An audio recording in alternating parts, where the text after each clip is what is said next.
You can be surrounded by people and still feel completely invisible until one stranger decides you're not. The bar on 5th Street was loud enough to drown out thoughts, or at least that's what most people came there for. But tonight it only made the silence inside Victoria Hale feel heavier, sharper, almost unbearable as laughter bounced off polished wood and clinking glasses echoed like reminders that everyone else belonged somewhere while she didn't. Not really, not tonight. Not after the deal collapsed just hours ago in a room full of men who smiled at her success but quietly waited for her to fail. And now here she was, sitting alone on a bar stool in a dress that cost more than most people's monthly rent, staring into a glass she hadn't touched, her reflection faint in the amber liquid, her posture perfect, but her shoulders just slightly lower than usual, just enough to betray something was off. Another? The bartender asked, already reaching for the bottle without waiting for her answer, his tone polite but distant, the kind reserved for someone important but not human, someone to serve, not to see. Victoria gave a small nod, not trusting her voice, and as the drink was poured, a group a few seats down whispered, glancing her way, recognizing her, not as a woman, but as a headline, a number, a name attached to billions. That's her, right? One of them murmured, the CEO, who just lost that merger. Another replied with a quiet chuckle, and the sound didn't rise above the music, but it landed exactly where it hurt, precise and cold. Victoria exhaled slowly, eyes fixed forward, choosing silence the way she always did, because dignity didn't argue. It endured, but then a chair beside her shifted, a subtle scrape against the floor, not loud, not dramatic, just enough to exist. Seat taken. A man's voice asked, calm, steady, not mocking, not impressed, just normal, and for a second, she didn't respond, because no one ever asked her that. They either avoided her or approached with something to gain. But this voice carried neither, so she turned slightly, just enough to see him, worn denim jacket, hands marked by work, a face that looked like it had seen long days and longer nights, but eyes that didn't flinch, didn't scan her for status, didn't calculate, just waited. It's not, she said finally, her voice quieter than she expected, and he nodded once, pulling the chair out and sitting down like it was the most natural thing in the world, like she was just another person at the bar, not Victoria Hale, not the CEO, not the woman everyone watched but no one really knew. The bartender came back, hesitated for half a second, then looked at the man. What can I get you? He asked, tone slightly different now, less polished, more casual. Just water, the man replied, and the bartender blinked, surprised, before nodding and stepping away. The man rested his hands lightly on the counter, not invading her space, not trying to fill the silence, just existing beside her, and for a moment, the noise of the bar seemed to fade, like the world had taken a small step back, giving room to something quieter, something real. Rough night? He asked, not looking directly at her, not forcing eye contact, just offering the question like it didn't carry weight, like it didn't demand anything in return. Victoria let out a soft breath, almost a laugh, but not quite.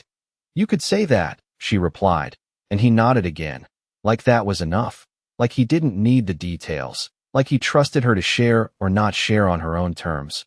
And that, more than anything, made something inside her shift, just slightly, just enough to notice, because in a world where everyone wanted something from her, this man, whoever he was, wanted nothing at all, and no one in that bar realized it yet.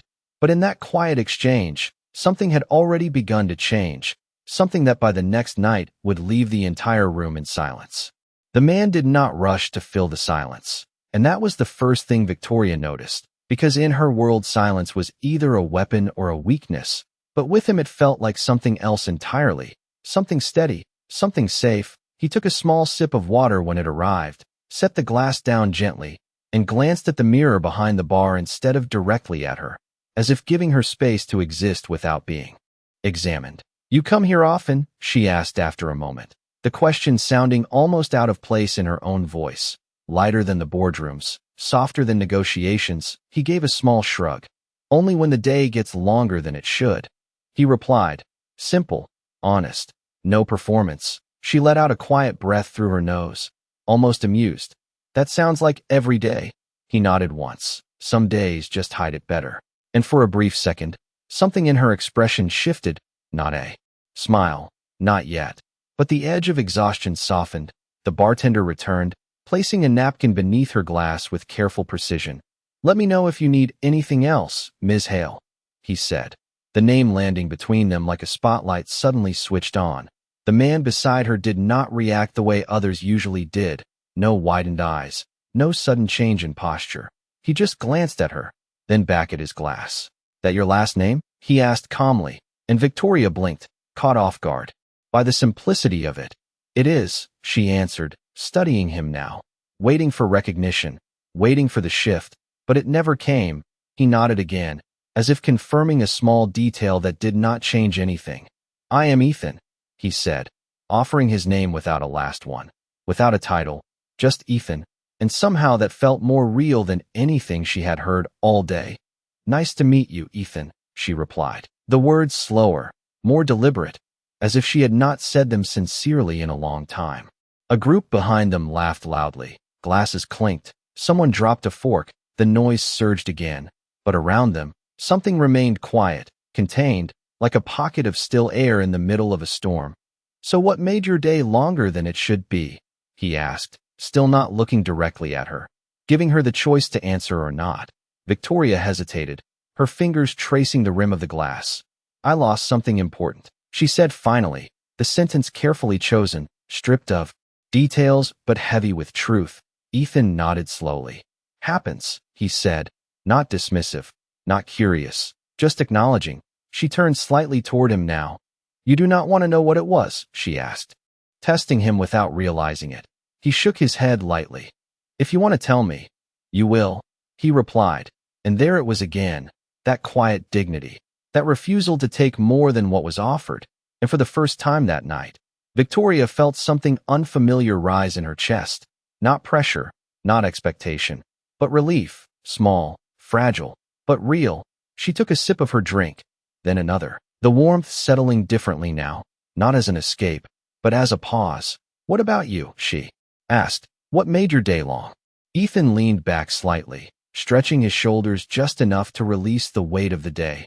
"Work," he said, then after a brief pause added, "and making sure my daughter eats before I do." The words were simple, but they landed with a quiet weight that no one else in the bar seemed to hear. Victoria's gaze lingered on him a second longer than before, something in that answer cutting through layers she had built for years. "You have a daughter," she said softly, and he nodded, a faint smile touching the corner of his mouth. 8 years old, he replied. "She thinks I can fix anything." Victoria looked down at her glass again, the reflection shifting as the liquid moved, and for a moment, she realized something she had not allowed herself to feel in a very long time. That success could fill rooms, but it could not fill silence. And somehow, sitting next to a man who had nothing to prove, she felt seen in a way no title had ever given her. Victoria did not realize how long it had been since a conversation felt this unmeasured, not a negotiation, not a performance, just two people speaking without an audience. She turned the glass slowly between her fingers, watching the light bend through it. "She must think you are a hero," she said, her voice quieter now, less guarded. Ethan let out a soft breath that almost resembled a laugh. "Some days," he replied. "Other days she thinks I am just the guy who cannot braid her hair right." Victoria's lips curved slightly, the first real hint of a smile, small but genuine. "That sounds more honest," she said, and he nodded. "Kids usually are." A brief pause settled between them, not awkward, not empty, just present, the kind of silence that did not demand to be filled, the kind that allowed something deeper to form beneath it, behind them. The group that had been whispering earlier grew louder. One of them leaned closer, voice just low enough to pretend discretion. "I heard she lost $500 million on that deal." Another responded, "Figures, even the best fall eventually."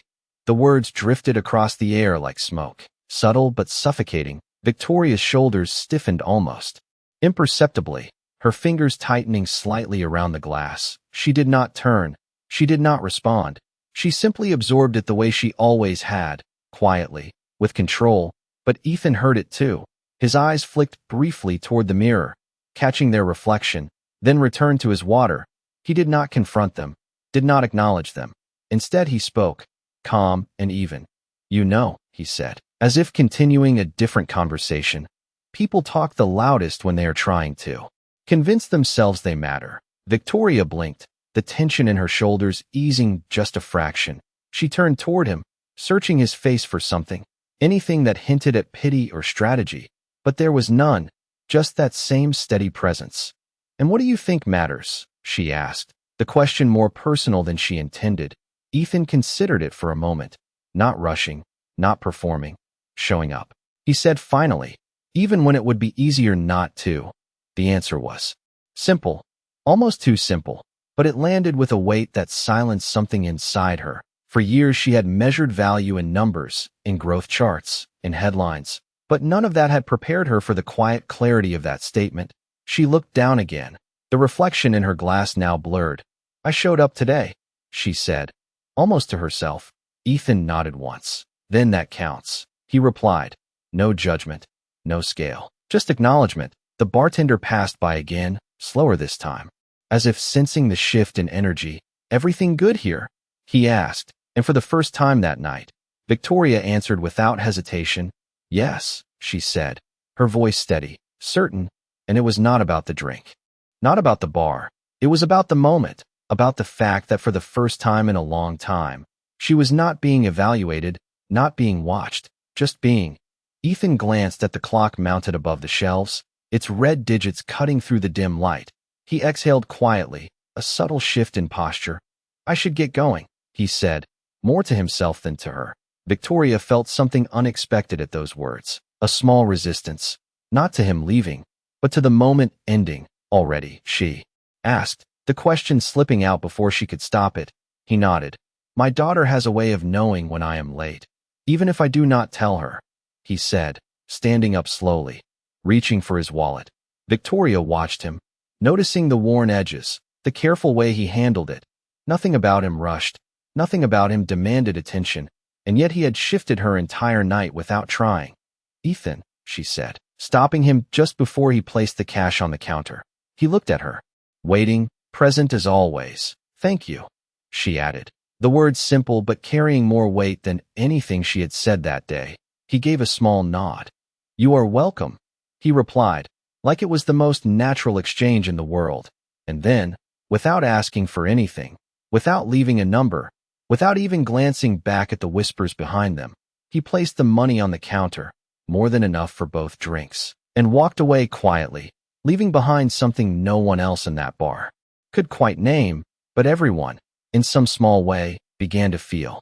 The door closed behind Ethan with a soft click that no one else seemed to notice, but Victoria did, and for a moment she remained exactly where she was, fingers resting lightly on the glass, eyes fixed on the space he had just left, as if something invisible still lingered there, something unfinished. The bar returned to its usual rhythm almost immediately, laughter rising again, conversations overlapping, the world continuing without pause. But for her, the air felt different, quieter in a way that had nothing to do with sound. She glanced down at the counter and noticed the folded bills he had left, more than enough, placed neatly as if even generosity should be done with care. The bartender picked them up, eyebrows lifting slightly. "He covered both," he said, almost surprised. Victoria nodded slowly, her voice softer now. "I know," she replied, and there was something in those two words that carried more weight than the gesture itself. She reached for her glass but did not drink. Instead, she turned slightly, looking toward the door again, half expecting it to open, half knowing it would not, because people like him did not linger where they were not needed, and that realization settled somewhere deep inside her, quiet but undeniable. "You want another?" the bartender asked, already reaching for the bottle again. But this time she shook her head. "No," she said, and it was not just about the drink. It was about the moment, about choosing not to drown it, about letting it stay clear, intact. She slid off the stool slowly, the heels of her shoes meeting the floor with a measured click, and for the first time that night, she did not feel like she was walking away from something, but towards something she could not yet name. Outside, the city air was cooler, the hum of traffic steady, headlights stretching into lines of white and red. She paused on the sidewalk, wrapping her coat slightly tighter around herself. not from the cold, but from the unfamiliar feeling settling in her chest. Something lighter, something unguarded. Her phone buzzed in her hand, the screen lighting up with notifications. Messages, missed calls, headlines already forming narratives she had not agreed to. She stared at them for a moment. Then, without opening a single one, she turned the screen off. The silence that followed felt intentional, chosen, and that alone was new. Across town, Ethan pushed open the door to his small apartment, the familiar creak of the hinges greeting him like an old habit, the smell of something simple cooking still lingering in the air. "Daddy," a small voice called from down the hallway, and his expression softened instantly. "I am home," he replied, setting his keys down in the same spot he always did. His daughter appeared a second later, hair slightly messy, socks mismatched, but eyes bright in a way that no long day could dim. "You are late," she said, hands on her hips in a way that mimicked seriousness but could not hide her relief. He crouched down slightly, meeting her at eye level. "I know," he said. "I met someone who needed me to sit for a minute." She tilted her head, considering that.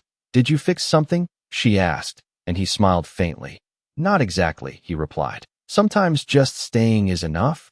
She nodded like that made perfect sense, because to her, it did, and she reached for his hand, pulling him toward the kitchen, talking about her day, her school, the small things that made up her world, and Ethan listened, fully, completely, like he always did. Back on the sidewalk, Victoria finally lifted her gaze from the dark screen in her hand, looking out over the city that had always moved at her command, and for the first time, she wondered what it would feel like to step into it without being the center of it, to sit beside someone again who saw her without the weight of her name.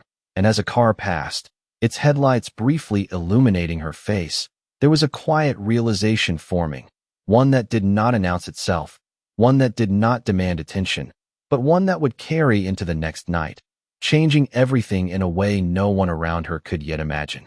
The next morning did not arrive with drama or headlines for Ethan. It came the way most of his mornings did, quiet, steady, with the soft hum of an old coffee maker and the pale light of sunrise slipping through thin curtains. He stood at the small kitchen counter flipping a pancake that was slightly uneven, not perfect but good enough. His daughter sat at the table swinging her legs, humming to herself as she drew something on a piece of paper. "Is that me?" he asked, glancing over, and she nodded proudly. "You are taller in real life, but I ran out of space," she said, and he smiled. "That happens," he replied, setting the plate in front of her. The moment simple, ordinary, but filled with a kind of presence that did not need to prove anything. His phone buzzed briefly on the counter, a reminder from work, a shift starting in less than an hour. He wiped his hands on a towel and checked it, his expression tightening just slightly. Not fear, not frustration, just the quiet acceptance of a day that might not go as planned. "Do you have to go?" his daughter asked, noticing the change even if she did not fully understand it. He nodded. "I do," he said gently. "But I will be back before dinner." She studied him for a moment, then gave a small nod like a contract had been made. Across the city, Victoria's morning was anything but quiet. Her penthouse filled with movement, assistants speaking in low urgent tones, screens lighting up with data, reports stacked neatly on a glass table. Everything organized, controlled, efficient, and yet none of it touched the place inside her that had shifted the night before. She stood near the window, looking out over the skyline, coffee untouched in her hand. "The board meeting has been moved to 10, one assistant said, "and the press is requesting a statement." Another added. Victoria did not respond immediately, her gaze distant, focused somewhere beyond the buildings, beyond the expectations. "Cancel the statement," she said finally, her voice calm but firm. The room paused for half a second, surprised. "Cancel it?" the assistant repeated carefully. Victoria turned slightly, her expression composed but different, softer in a way that did not weaken her authority but grounded it. "Yes," she said, "they can wait." And that was something she had never said before, not to them, not to anyone.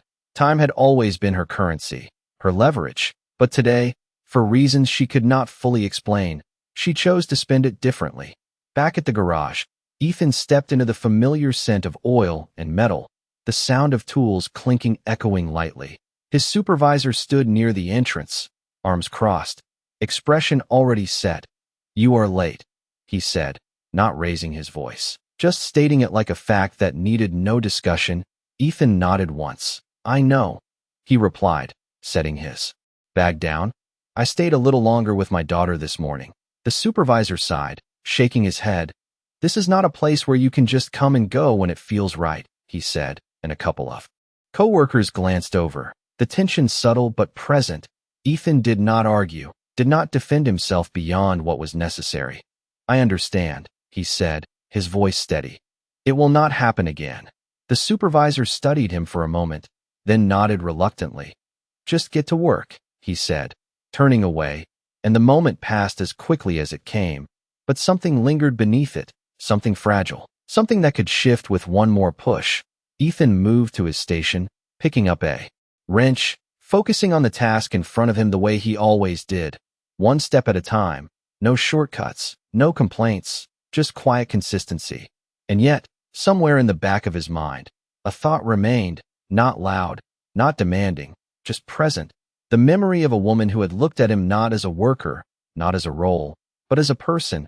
And across the city, Victoria set her coffee down untouched, reached for her phone, and for the first time that morning, made a decision that had nothing to do with business, nothing to do with strategy, only with something she had felt the night before, something she was not ready to ignore.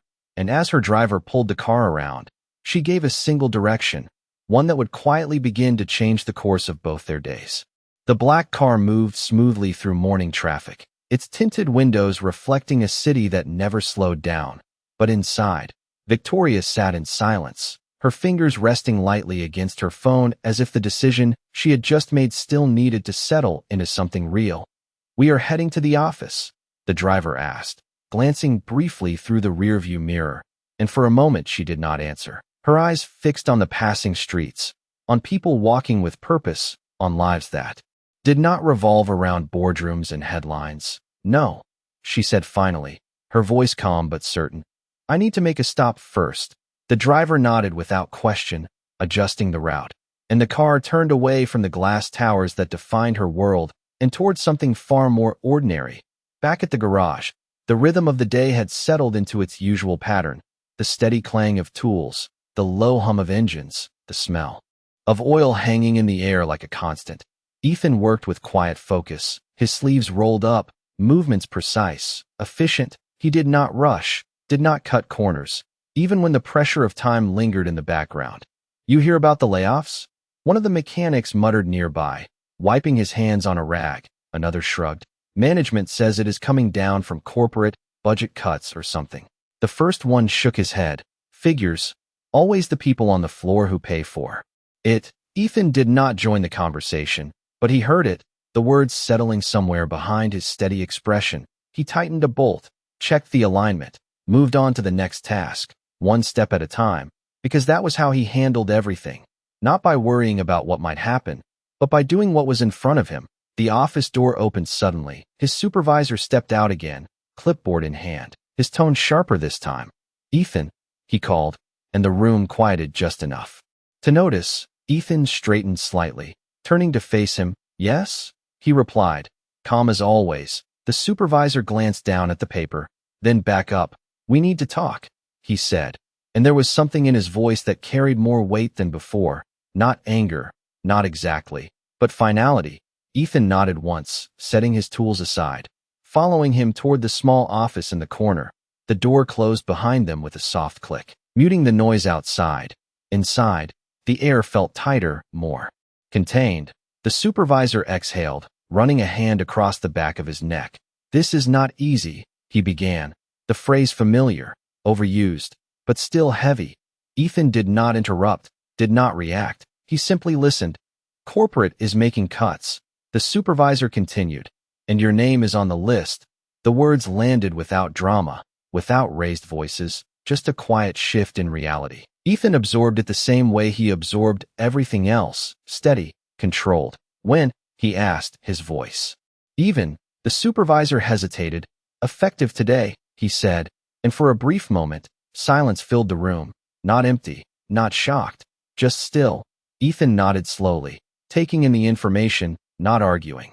not pleading, because he understood something most people did not, that sometimes life did not ask for permission before it changed. "All right," he said simply, and the supervisor looked at him, almost surprised by the lack of resistance. "You can finish out the hour," he added, softer now, as if trying to offer something in return. Ethan shook his head lightly. "No," he replied. "It is better if I leave now." And there was no bitterness in his voice, no accusation, just acceptance. He reached for his jacket, worn but clean, and turned toward the door, back in the main area. The other mechanics pretended not to watch, but their eyes followed him anyway. Curiosity mixed with something else, something quieter, respect perhaps. He walked past them without drawing attention, without needing it, because dignity did not announce itself. It simply existed, outside. The sunlight felt brighter than it should have. The noise of the street louder, sharper. He paused for a moment on the sidewalk, taking a slow breath, the weight of the day settling in, not crushing, not overwhelming, just present. And then, across the street, a black car came to a smooth stop, its door opening with deliberate precision. And as Victoria stepped out, her eyes scanning until they found him, the distance between their worlds shrinking in a single quiet moment that neither of them had planned, but both of them somehow understood. The moment stretched longer than it should have, the city noise continuing around them, while something quieter settled between them. Ethan stood still on the sidewalk, his jacket in one hand, the weight of what had just happened still fresh, but not overwhelming, just present. Victoria closed the car door behind her, the soft click somehow louder than the traffic passing by. Her heels met the pavement with a measured rhythm as she walked toward him, not rushed, not hesitant, just certain. People nearby glanced briefly, some recognizing her, some not. But none of that seemed to matter in this space. In this moment, "You found me," Ethan said, his tone calm, almost as if he had expected it without knowing why. Victoria stopped a few feet away, her eyes meeting his. Steady, searching. "You did not leave a name," she replied, and there was the faintest trace of something in her voice, not frustration, not quite relief, something in between. Ethan nodded slightly. "I did not think it mattered," he said, and for a brief second, the corner of her expression softened, because that was exactly why it did. The world behind her moved in patterns of control and certainty, but this had no structure, no script, and yet it felt more real than anything she had stepped out of that morning. "I had to ask a few questions," she added, glancing briefly toward the garage behind him, then back at him. "Turns out people remember the man who pays for someone else's drink without asking for anything." Ethan let out a quiet breath, almost amused. "That is a lot of attention for something small," he said, and she shook her head slightly. "It was not small," she replied, the words firm, grounded, and something in the way she said it made him pause, not because of the statement, but because of the weight behind it. A car passed, its engine humming low, the sunlight catching the edges of the buildings around them, casting long shadows that seemed to frame the moment rather than interrupt it. "You came all this way to tell me that?" he asked, not dismissive, just honest. Victoria held his gaze for a second longer, then spoke. "No," she said, and the simplicity of that single word carried more than a longer explanation ever could. A brief silence followed. Not empty, not uncertain, just waiting. Ethan shifted his weight slightly, his posture still relaxed, still grounded, even now, even after everything that had happened that morning. "Then why are you here?" he asked, and there was no challenge in the question, just curiosity. Victoria inhaled slowly, the city air cooler than she was used to at this hour. "Because last night," she began, choosing her words carefully, "you sat next to me like I was just a person." She paused, her eyes steady on his, and I realized I do not remember the last time anyone did that. The honesty in her voice did not demand sympathy. It did not seek validation. It simply existed, and that made it stronger than anything rehearsed. Ethan listened without interrupting, without shifting his expression, because he understood something she had not said out loud. That being seen was not about recognition. It was about presence. "You did not need me for anything," she continued. "You did not ask for anything. You did not try to impress me. You just stayed." Another pause, softer this time, and that mattered. The words settled between them, quiet but undeniable. Ethan looked at her for a moment, then nodded. Once, sometimes that is enough, he said, echoing what he had told his daughter earlier. And the connection between those two moments, though unspoken, felt complete. Victoria exhaled slowly, as if something she had been holding onto was finally allowed to release. I wanted to see if that was real, she said, almost to herself. Ethan tilted his head slightly. And, he asked, a faint hint of something lighter in his tone. She met his gaze without hesitation. It is, she answered, and for the first time since she stepped out of the car, there was no distance in her voice, no barrier, just truth. And around them, the world continued as it always did. People moving, cars passing, voices rising and falling. But in that quiet exchange, something shifted again, something deeper, something that neither of them needed to define yet, because they both understood that what had begun the night before was not finished. It was only just beginning. The air between them did not rush to fill itself. It settled instead, like something that had finally found the right place to rest. Ethan shifted his jacket slightly over his shoulder, his posture still grounded, still unshaken by everything that had happened that morning. And yet there was something different now, not visible, not loud, just a quiet awareness that the day had taken a turn he had not planned. Victoria glanced briefly toward the garage behind him, then back to his face, as if measuring the distance between two worlds that were not supposed to intersect like this. You are not going back in? She asked, her tone gentle but direct.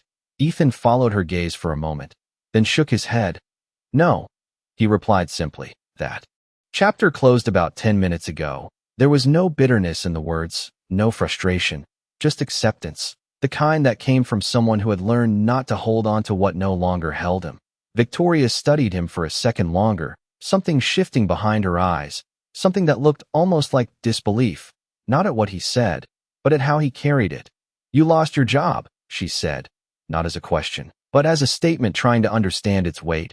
Ethan nodded once. I did, he answered, and that was all.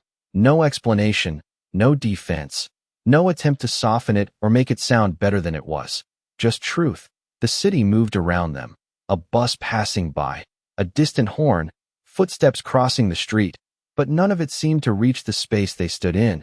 And you are calm, she added, the words quieter now, almost careful. Ethan let out a small breath, looking briefly down the street before returning his gaze to her. I have a daughter waiting for me tonight, he said.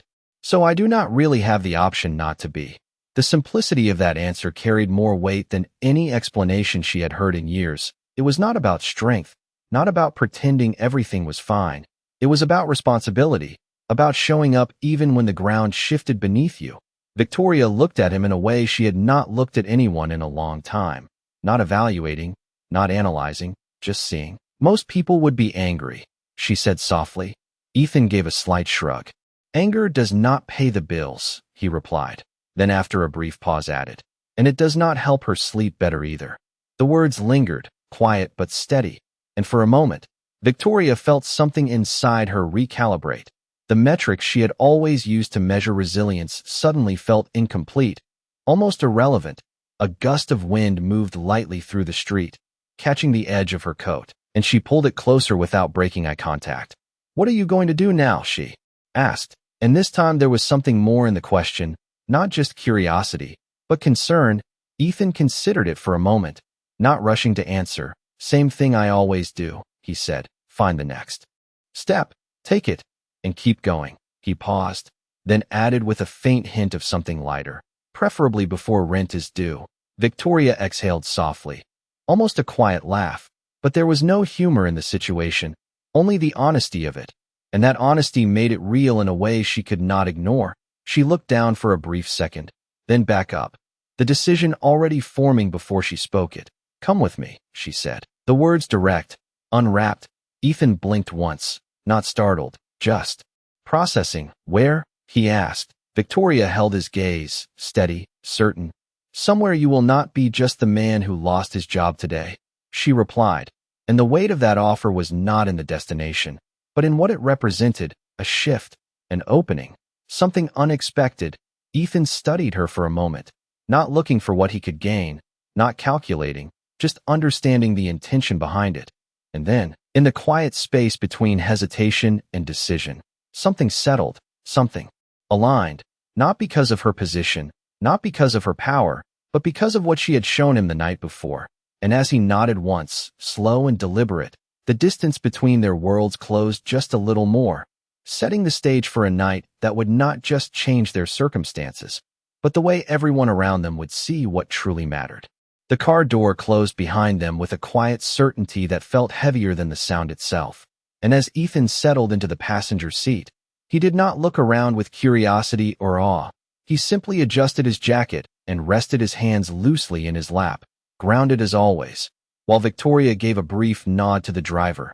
"Take us to the building," she said, her voice steady, and the car moved forward. Merging into the rhythm of the city, neither of them spoke at first, not because there was nothing to say, but because the silence between them had already proven it could hold meaning without words. The skyline rose ahead, glass and steel catching the late afternoon light, reflecting a world that had always belonged to her.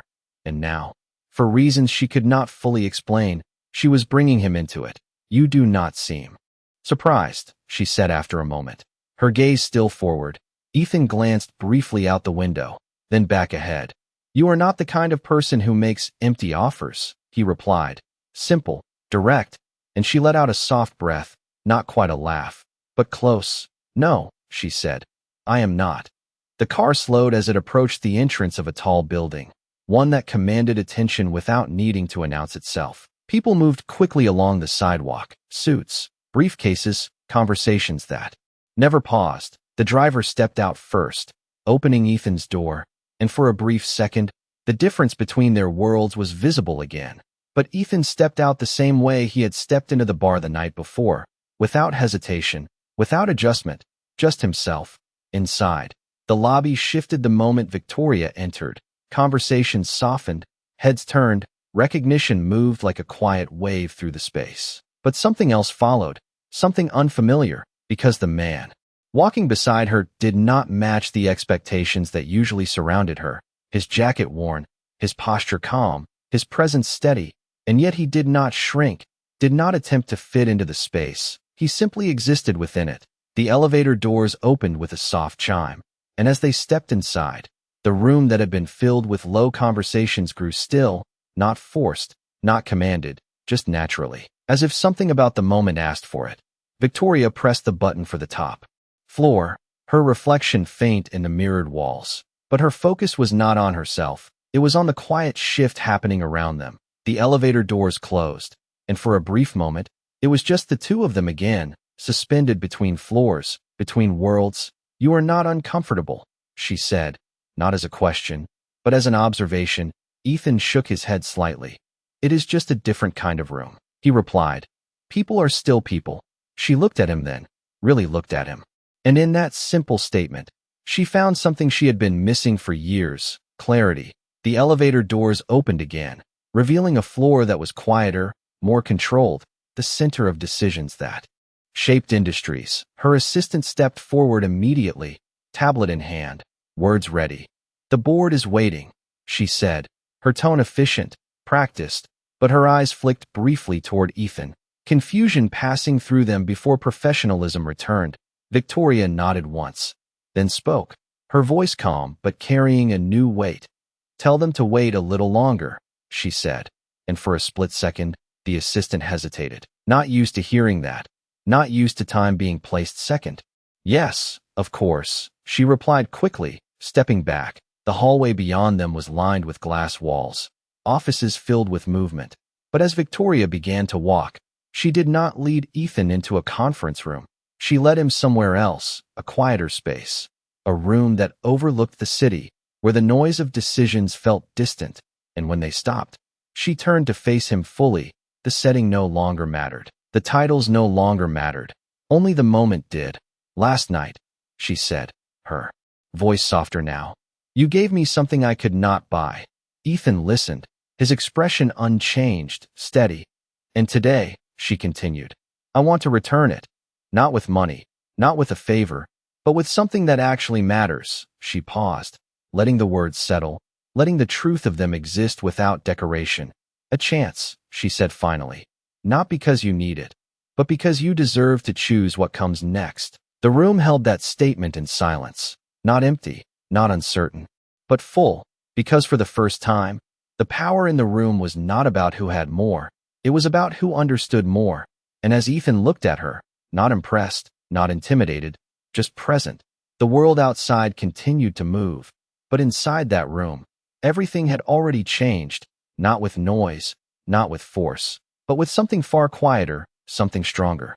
Something that left the entire floor in a silence they would remember long after the moment had passed.